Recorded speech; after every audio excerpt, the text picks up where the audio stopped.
শলগুৰিৰ সৰু ৰাজাহাটীত অব্যাহত ড্ৰাগছৰ ৰমৰমীয়া ব্যৱসায়। এইবাৰ ড্ৰাগছ মাফিয়াৰ বিৰুদ্ধে ওলাই আহিল শতাধিক পুৰুষ মহিলা।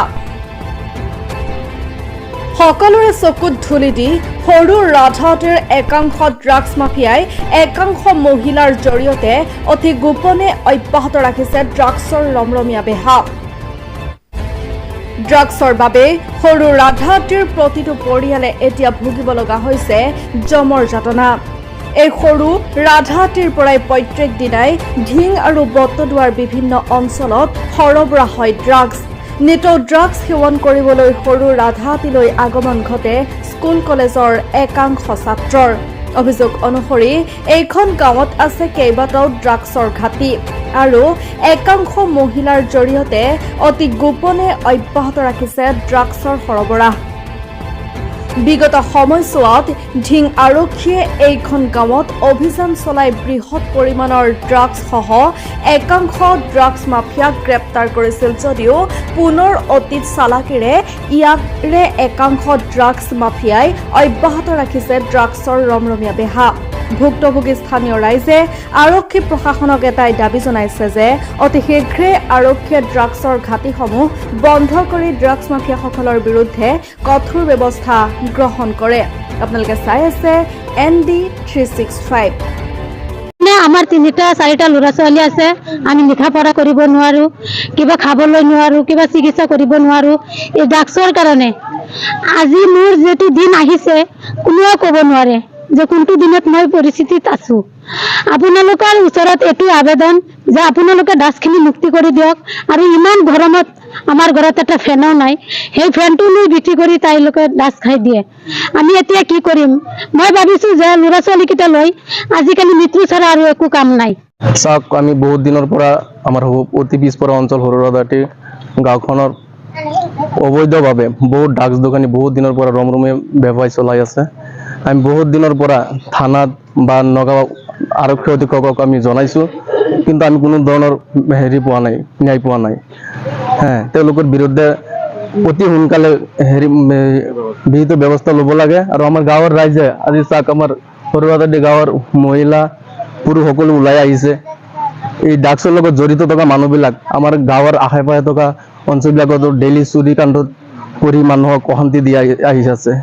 গতিকে আমি প্ৰশাসনক, নগাঁও আৰক্ষী অধীক্ষকক আমি দাবী জনাম যে আমাৰ গাঁওখন অতি পিছপৰা অঞ্চল, এই গাঁওখনত অতি সোনকালে ড্ৰাগছৰ ব্যৱসায়টো বন্ধ হ'ব লাগে। মহিলাৰ এই মিস্কিৰ পকেটতে এনেকুৱা ড্ৰাগছ বেছিকে ৰাখাৰ হয় চলি আছে। আমি বাৰবাৰ কোৱাৰ সত্ত্বেও আমি কোনো অনুসন্ধান কোনো পোৱা নাই, সঁহাৰি পোৱা নাই। কিন্তু মোৰ এইটোৱে আবেদন যে আমাৰ গাঁৱত যেনেকুৱা ড্ৰাগছ চলি আছে, ড্ৰাগছটো বন্ধ হ'ব লাগে, যে আমাৰ ড্ৰাগছটো মুক্ত কৰিব লাগে। আমাৰ গাঁৱত ইমান 10-12টা দোকানী ড্ৰাগছ বিক্ৰী কৰি আছে, গাঁৱৰ পৰিৱেশ বেয়া কৰি আছে, আশে পাশে চুৰি চাপৰি বহুত কিবা কি হৈ আছে। তেতিয়াহ'লে আমাৰ ড্ৰাগছটো মুক্ত কৰিব লাগে, বন্ধ কৰিব লাগে ড্ৰাগছটো। আৰু বহুত ল'ৰা ছোৱালী ইয়াত, বহুত ডাঙৰ ডাঙৰ ল'ৰা আহে, কলেজীয়া ল'ৰা, এইবিলাক আহি খাই কলেজত যায়, আকৌ উভতি আহি সিহঁতৰ তাত আকৌ খাই ড্ৰাগছ। ঘৰত মানুহে ধৰকে কিবা এটা সামগ্ৰী থৈ পেলাই ক'ৰবাত যাব নোৱাৰে যে আমাৰ গাঁওখনত যি ড্ৰাগছ মাফিয়া চলি আছে। ল'ৰাবিলাক সৰু সৰু ল'ৰা, ধৰকে আপোনাৰ 10 বছৰ 15 বছৰ ল'ৰাবিলাকে স্কুল পঢ়িব লাগে, সেইটো সময়ত সিহঁতে ড্ৰাগছ সেৱন কৰি আছে।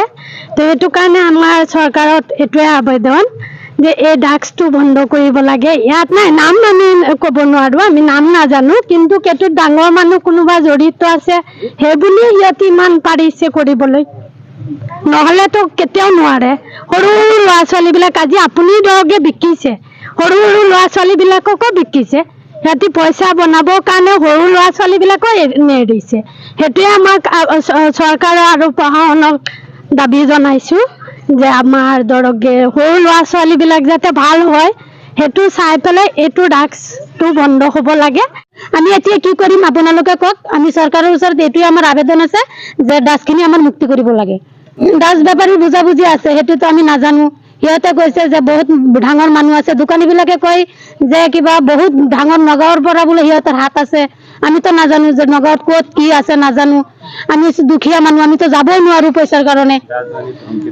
দাস দোকানীক যদি কিবা কয় যে তহঁতে দাস দোকানী বন্ধ কৰ, কয় তহঁতে কি কৰিবি, ক'ত যাবি তহঁত?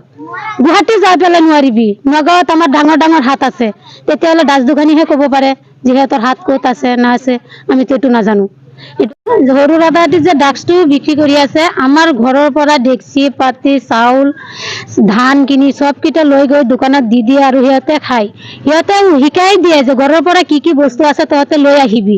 সেইটো কাৰণে আমাৰ 3-4টা ল'ৰা ছোৱালী আছে, আমি লিখা পঢ়া কৰিব নোৱাৰো, কিবা খাবলৈ নোৱাৰো, কিবা চিকিৎসা কৰিব নোৱাৰো এই ড্ৰাগছৰ কাৰণে। আজি মোৰ যিটো দিন আহিছে কোনেও ক'ব নোৱাৰে যে কোনটো দিনত মই পৰিস্থিতিত আছো।